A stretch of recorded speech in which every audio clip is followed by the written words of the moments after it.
حالانکہ وہ اس کام کو بہتر یوٹیلائز کر سکتے ہیں. اور اس کے بعد میں آپ کو مینٹلی بھی ہم اپنا نالج اپ ڈیٹ نہیں کرتے. اب تو ہمارے پاس انٹرنیٹ ہے, ہم اس سے انفارمیشن لے سکتے ہیں خود بھی, لیکن اگر ہمارے دماغ میں ہو کہ ہمیں اپنے آپ کو اپ ڈیٹ کرنا ہے, ہمیں نئی انفارمیشن سیکھنی ہے, تو ہم تبھی فائدہ اٹھائیں گے. ورنہ تو وہی چند موویز دیکھ کے ٹی وی کے آگے بیٹھ کے ہم اپنا ٹائم ضائع کر دیتے ہیں. تو خیر وہ خاتون تھیں ہماری ملنے والی, تو ان کی ٹانگ جو ہے وہ فریکچر ہو گئی تھی, تو اس کا ڈاکٹر نے آپریشن کیا تھا. تو آپ کو پتہ ہے کہ جب آپ ڈاکٹر ہوں, آپ لوگوں سے ملتے ہیں, تو لوگ اپنی بیماریوں کے بارے میں آپ سے پوچھتے ہیں. تو جب وہ بات شروع کی تو وہ کہنے لگے کہ ہمارے جی ان کے 4 آپریشن ہوئے ہیں اور وہ کمزوری ابھی نہیں گئی. میں نے کہا اس ٹانگ کے 4 آپریشن ہوئے ہیں؟ نہیں جی, وہ 4 سال پہلے بچے جو ہے نا, 2 بچے جو ہیں وہ سیزیرین سے پیدا ہوئے تھے اور ان کی کمزوری ابھی تک ہے. میں نے کہا یہ آپ کو کس نے بتایا کہ اس کی کمزوری 4 سال پہلے آپریشن کی کمزوری اب تک جاری ہے؟ تو حالانکہ وہ پڑھے لکھے ہسبینڈ وائف تھے, ایک نے ماسٹرز کیا ہوا ہے, ایک لائر ہے, لیکن کمزوری ایک آپریشن کی 6 مہینے تک رہتی ہے یا سال تک رہتی ہے, 4 سال تک تو کوئی ایسی کمزوری نہیں ہے کہ ایک بندہ ٹھیک کھاتا پیتا ہو تو اس کی وہ کمزوری جو ہے وہ آگے تک چلتی جائے. تو ہم پڑھے لکھے ہونے کے باوجود اپنے آپ کو کرنٹ جو تھیریز چل رہی ہوتی ہیں یا جو نالج ہے اس میں اضافہ نہیں کرتے. پھر ہم اسپرچول ویل بینگ کے حساب سے بھی ہم نے قرآن کو اتنا اونچا درجہ دے دیا ہے کہ وہ ہمارے ہاتھ ہی نہیں آتا. ہم اپنے سر سے بھی اوپر اس کو رکھتے ہیں, اس کو کھول کے نہیں پڑھتے. وہ بک آف نالج ہے, اللہ تعالیٰ بار بار ہمیں دعوت دیتا ہے کہ اس کو کھول کے پڑھو.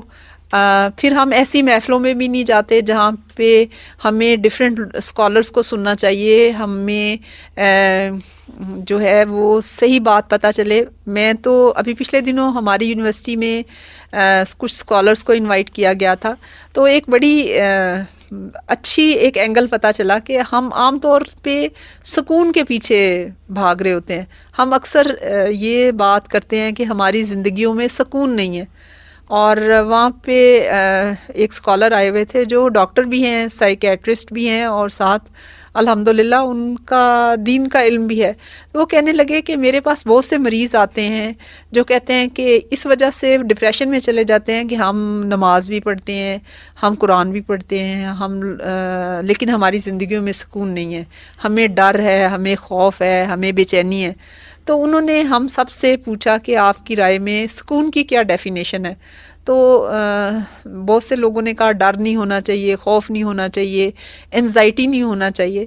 تو انہوں نے کہا کہ سکون تو بہت ٹیمپریری سی ایک وقتی سا ایک جذبہ ہے, اور قرآن مجید میں 2 جگہ اس کا استعمال ہوا ہے سکینت کا. ایک غزوہ احزاب کے موقع پہ اللہ تعالیٰ نے کہا کہ میں نے مومنوں کے دلوں پہ سکینت نازل کی, اور ایک جہاں پہ میاں بیوی کے رشتے کا ذکر ہے وہاں پہ سکینت کا لفظ آیا ہے. تو کیا نبی کریم صلی اللہ علیہ وسلم کے پاس جب پہلی وحی اتری تو آپ ڈر خوف سے کانپے نہیں تھے؟ جب حضرت موسیٰ نے اپنا عصا ڈالا تو انہیں خوف نہیں آیا تھا؟ پھر غم حضرت یوسف علیہ السلام کے غم میں آپ کے والد کی جو ہے حضرت یعقوب کی رو رو کے بینائی چلی گئی تھی. پھر نبی کریم صلی اللہ علیہ وسلم کو اپنی امت کے بارے میں بے چینی ہوتی تھی اور آپ راتوں کو اٹھ کے روتے تھے. تو کیا وہ بے سکون تھے؟ اصل میں جو قرآن لفظ استعمال کرتا ہے وہ اطمینان ہے. اطمینان سکون سے ایک ڈیفرنٹ چیز ہے کہ آپ کوئی مشکل یا پریشانی اگر آپ کو آتی ہے تو آپ اس کے حل کے لیے سوچتے ہیں, دعا کرتے ہیں اور اللہ پہ اعتماد رکھتے ہیں کہ آپ کو اعتماد ہوتا ہے کہ ایک سپریم قوت جو ہے وہ آپ کے ساتھ ہے. تو دیکھیں اس دن مجھے بہت کلیئر ہوا کہ ہم ڈیفینیشن صحیح نہ ہونے کی وجہ سے مغالطے میں پڑ جاتے ہیں. تو ہمیں اپنی اسپرچویلٹی کو انہانس کرنے کے لیے قرآن سے بھی کنیکٹ ہونا چاہیے, اور جو علم والے ہیں ان کی محفلوں میں بھی بیٹھنا چاہیے. اکثر لوگ ایک دفعہ قرآن صرف تلاوت کر لیتے ہیں, ترجمے سے بھی نہیں پڑھتے, اور وہ کہتے ہیں بس ہمارے لیے اتنا ہی کافی ہے. تو جب تک ہم اپنی ہمارے آگے ہمارا پرپس کلیئر نہیں ہوگا کہ ہم لائف میں کس وجہ سے زندہ ہیں, ہماری لائف میننگ فل نہیں ہوگی, ہم کس طرح سے پرو ایکٹیو بنیں گے. کیونکہ یہ بہت اہم کویسچن ہے کہ جب تک میں اپنے مقصد زندگی مجھ پہ کلیئر نہیں ہوگا، میں کیوں کسی کی بات درگزر کروں، میں کیوں کسی کی غیبت سے بچوں۔ اچھا، یہاں جیسے میں نے کہا کہ گھوڑے تیار رکھیں، یا اسٹیفن آر کبھی کہتا ہے کہ جی اپنا ہتھیار جو ہے اسے تیز رکھیں، شارپن رکھیں، یہاں ہتھیار سے یا گھوڑوں، قرآن پاک میں بھی یہ ہے کہ گھوڑے تیار رکھیں اپنے جی بالکل ریڈی رہیں، غالباً سورہ آل عمران کی آخری آیات میں سے کچھ۔ یہاں کیا مراد ہے؟ مطلب گھوڑوں سے کیا مراد ہے، ہتھیاروں سے کیا مراد ہے، تیار رہنے سے کیا مراد ہے؟ اس پہ تھوڑی سی میں وضاحت چاہوں گا آپ سے۔ اس کا یہ مطلب ہے کہ جو تمہیں جس کام کے لیے بھیجا گیا ہے، اپنے آپ کو تیار رکھو، اپنے آپ کو پریپیئر کرو۔ اگر آپ ایک اللہ تعالیٰ کو ہیلدی مومن پسند ہے، ایک بندہ جو اپنی ہیلتھ کی کیئر نہیں کر سکتا، آپ بتائیں وہ دوسرے کی کیا کیئر کرے گا؟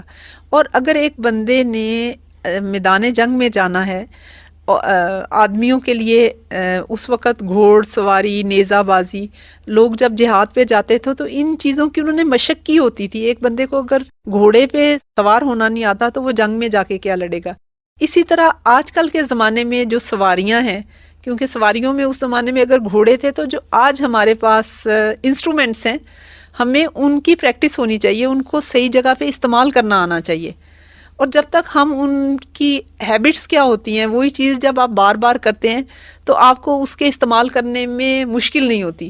اگر میں نے نالج وائز فار ایگزامپل، جیسے اگر میرے پاس مال ہے، لیکن اگر مجھے یہ نہیں پتا کہ اللہ کی راہ میں مجھے کتنا مال نکالنا ہے، کتنے نصاب پہ مجھے زکوٰۃ دینی ہے، صدقے کے کیا احکام ہیں، زکوٰۃ کے مصارف کیا ہیں، تو آپ بتائیں میں اس کے یہ تیاری ہے اصل میں۔ ٹھیک ہے، بالکل۔ جیسے بھی میرے ذہن میں ایک بات آئی کہ جیسے ایک ٹیچر ہے، تو ٹیچر کا ہتھیار یہ ہے کہ وہ اس کے پاس اپ ٹو مارک جو ہے وہ نالج ہو، تاکہ وہ اسے ڈلیور کر سکے، اور جب کلاس میں جائے تو بالکل ایکوپڈ جو لفظ استعمال کرتے ہیں وہ اس کو ہونا چاہیے۔ اس طرح سے اگر ڈاکٹر ہے تو اسے بھی جو دنیا میں میڈیکل سائنسز میں جو ترقی ہو چکی ہے، یا جو اس کی ضروریات ہیں، اس کی میڈیسن کی ہیں یا آپریشن کی ہیں یا دوسری، اس سے بالکل اس کو بخوبی طور پر آگاہ ہونا چاہیے۔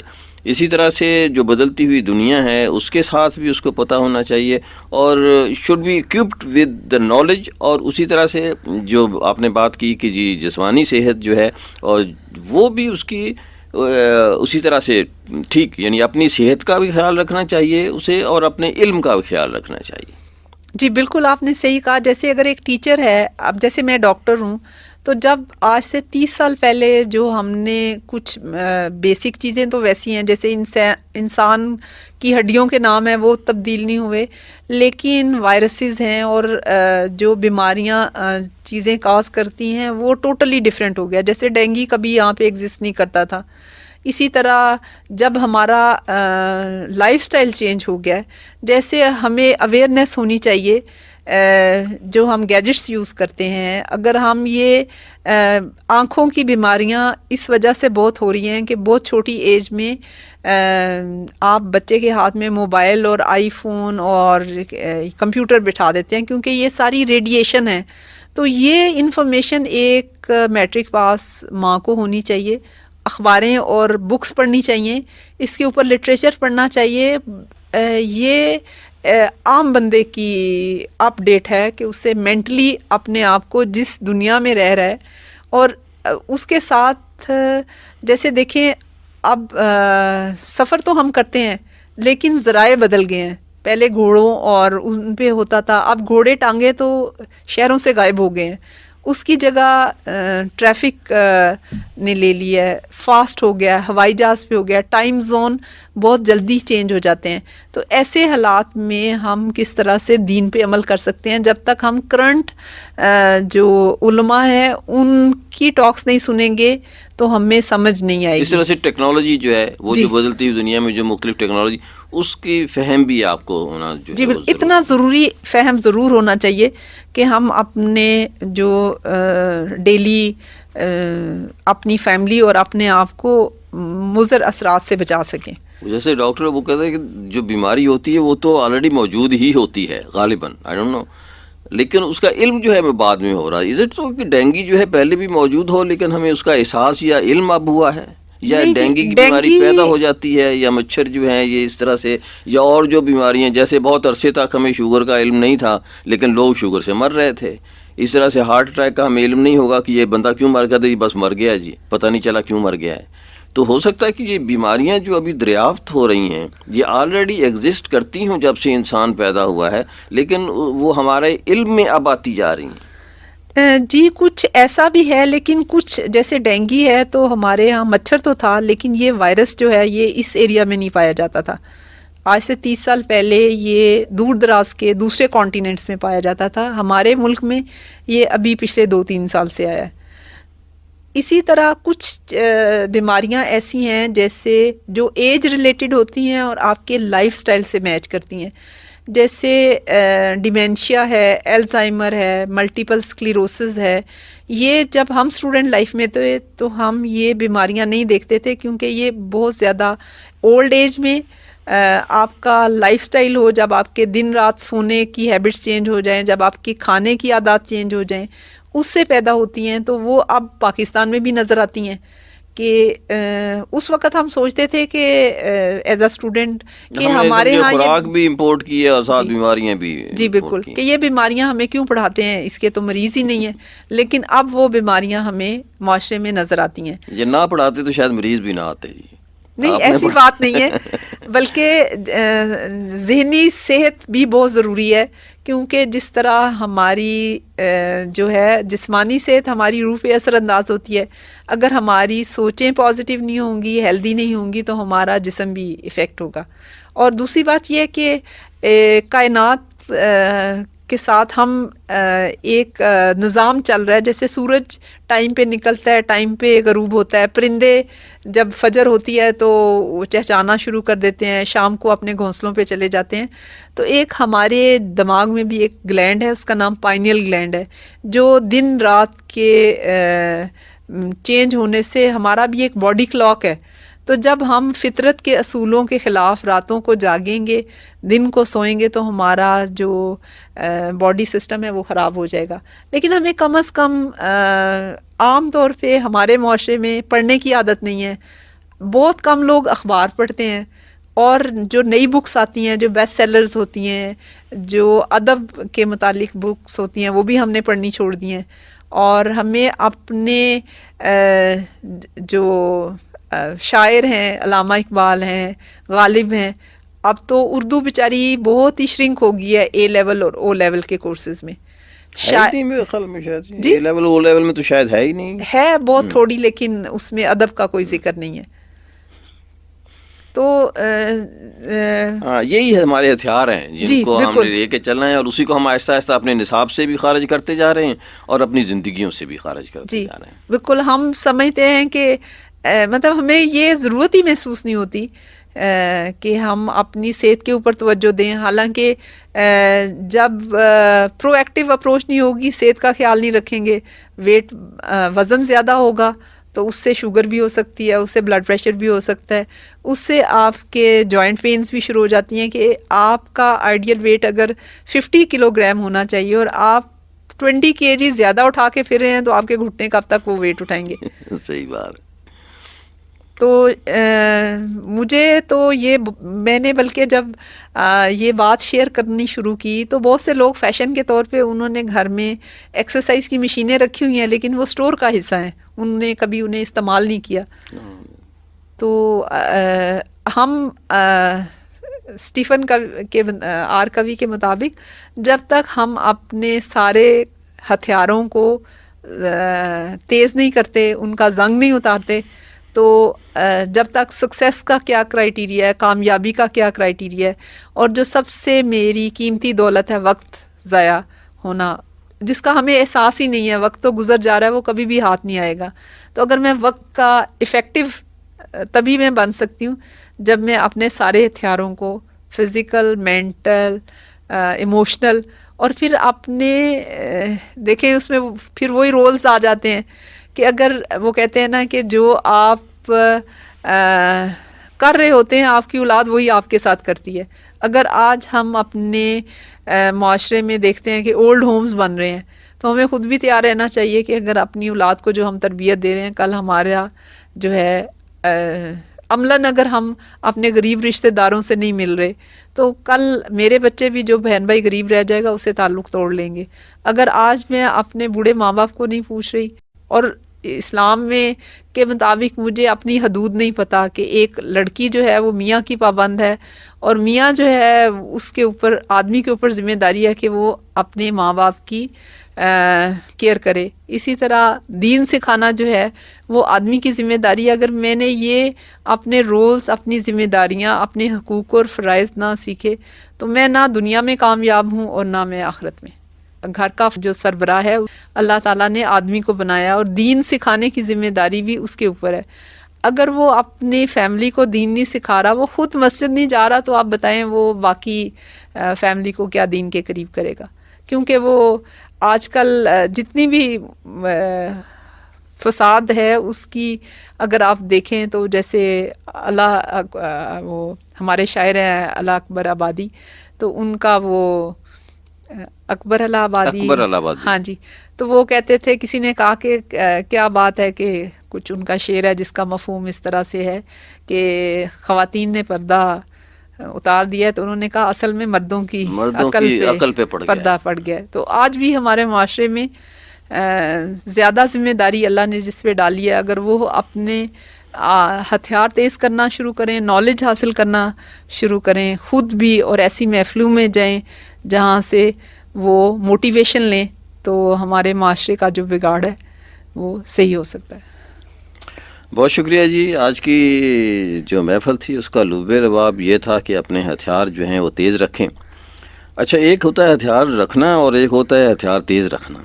اچھا, اسی طرح سے ہم اگر اپنے, جیسے ڈاکٹر صاحبہ نے مثال دی کہ وہ کہتا ہے کہ جی ہتھیار تیز کر لو, تو کہتا ہے میرے پاس وقت نہیں ہے کہ میں ہتھیار تیز کروں, اس لیے میں کند سے ہی جو ہے وہ درخت کاٹنے کی کوشش کر رہا ہوں.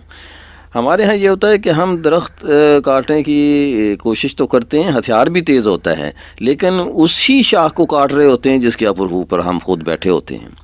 اس طرح سے ایک جو ہے گھوڑوں کو تیار رکھنے کا جو قرآن پاک میں بھی حکم آیا ہے وہ بھی یہی ہے کہ آپ اپنے آپ کو تیار رکھیں کسی بھی کام کے لیے, کسی بھی کام کے لیے. جنگ ہے تو جنگ کے لیے گھوڑے تیار رکھیں, علم کا میدان ہے تو علم کے گھوڑے تیار رکھیں, اور اگر سائنس کا میدان ہے تو سائنس کے گھوڑے تیار رکھیں.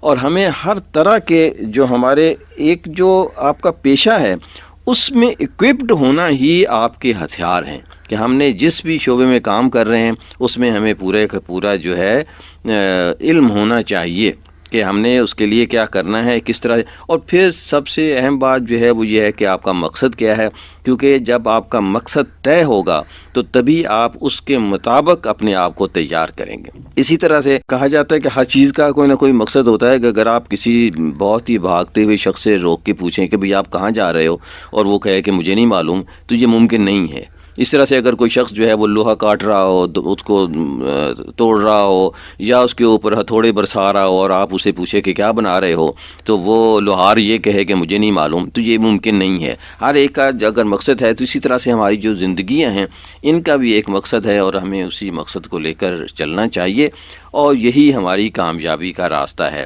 آخری بات جو میں کہنا چاہتا ہوں وہ یہ ہے کہ سورہ سبا جو ہے اس کی 37ویں آیت ہے کہ اللہ کے نزدیک قربت والا شخص جو ہے وہ نہیں ہے جس کے مال و دولت ہے, جس کی اولاد زیادہ ہے, جس کے پاس پیسہ زیادہ ہے, بلکہ اللہ کے قریب جو ہے بڑا یا اس کی قربت میں وہ شخص ہے جو ایمان والا ہے اور بھلائی کے کام کرنے والا ہے. یہ دو چیزیں انسان کو جو ہے وہ بڑا بناتی ہیں, ایک اس کا ایمان یا یقین, اور دوسرا جو ہے وہ نیک کام. اللہ تعالیٰ آپ کو ایمان کی سلامتی بھی دے اور نیک کام کرنے کی توفیق بھی دے. اچھا, پچھلے پروگرام میں ڈاکٹر سمینہ الطاف صاحبہ آپ نے جو ہے وہ ایک سوال یا کہانی ایک ایسی ہمیں ڈالی تھی جس کا جواب جو ہے وہ مشکل تھا, تو آپ نے کہا تھا کہ اگلے پروگرام میں بتاؤں گی, تو ذرا سا وہ اسے دہرا دیں دوبارہ اسی بات کو, اسی سوال کو, اسی جواب کو. جی, میں نے ایک کہانی یہ سامنے رکھی تھی کہ ایک آدمی ہے وہ اس کی گاڑی میں ایک ہی سواری کی جگہ ہے اور وہ ایک بس اسٹاپ پہ جاتا ہے جس پہ ایک بوڑھی خاتون ہے جسے ہاسپٹل جانا ہے، ایک اس کا پرانا دوست ہے جس نے اس کے ساتھ احسان کیا ہوا ہے، اور ایک ینگ خاتون ہے. تو وہ ان تینوں میں سے ایک کو اپنی گاڑی میں لفٹ دے سکتا ہے. تو وہ کیا کرے گا؟ تو اس کا سوال یہ، اس کا جواب یہ ہے کہ وہ اپنی، کیونکہ یہ ویسٹرن سوسائٹی کی کہانی ہے تو وہ بوڑھی خاتون کے ساتھ بھی ہمدردی کرنا چاہتا ہے کہ اسے ہاسپٹل چلا جائے، وہ اپنے دوست کا دل بھی نہیں توڑنا چاہتا، اور وہ اس ینگ خاتون جو ہے اس کو بھی مایوس نہیں کرنا چاہتا کہ اس کے ساتھ بھی کچھ ٹائم سپینڈ کرنا چاہتا ہے. تو وہ یہ کرے، اس نے یہ کیا کہ اس کو کہتے ہیں آؤٹ آف دا باکس سوچنا، کہ آپ جو ایک رواج چل رہا ہے اس سے تھوڑا ہٹ کے سوچیں. کہ جیسے اگر وہ خود ڈرائیو کر رہا ہے تو وہ ایک وقت میں ایک ہی بندے کو بٹھا سکتا ہے. تو اس نے یہ کیا کہ خود گاڑی سے نیچے اتر آیا، اپنے دوست کو وہ گاڑی کی چابی دیتا ہے کہ وہ گاڑی ڈرائیو کر کے خاتون کو ہاسپٹل چھوڑائے. جب تک وہ جو ینگ خاتون ہے ان کے ساتھ بیٹھ کے اس نے گپ شپ لگائی. جب وہ ہاسپٹل سے چھوڑ کے واپس آیا تو وہ اپنے دوست کے ساتھ بیٹھ کے روانہ ہو گیا. تو ٹھیک ہے جی، یہ بالکل پرانے جب ہم بچے تھے تو وہ ایک سوال اسی قسم کا آیا کرتا تھا کہ ایک بکری ہوتی ہے اور ایک شیر ہوتا ہے اور ایک چارہ ہوتا ہے، کہ وہ جو ہے وہ چارے کو چھوڑتا ہے تو بکری کھا جائے گی، اگر بکری کو شیر کے ساتھ چھوڑتا ہے تو شیر بکری کھا جائے گا. تو کس طرح سے جو ہے وہ کیا جائے. تو یہ ایک طریقہ کار ہے جی سوچنے کا، سوچتے رہنا چاہیے. اور آپ اجازت لیتے ہیں جی، اظہر نیاز کو اجازت دیجیے. بہت شکریہ ڈاکٹر صاحبہ سمینہ الطاف صاحبہ ہمارے ساتھ تھیں، اور آج یہ اس سلسلے کا آخری پروگرام تھا. اللہ حافظ.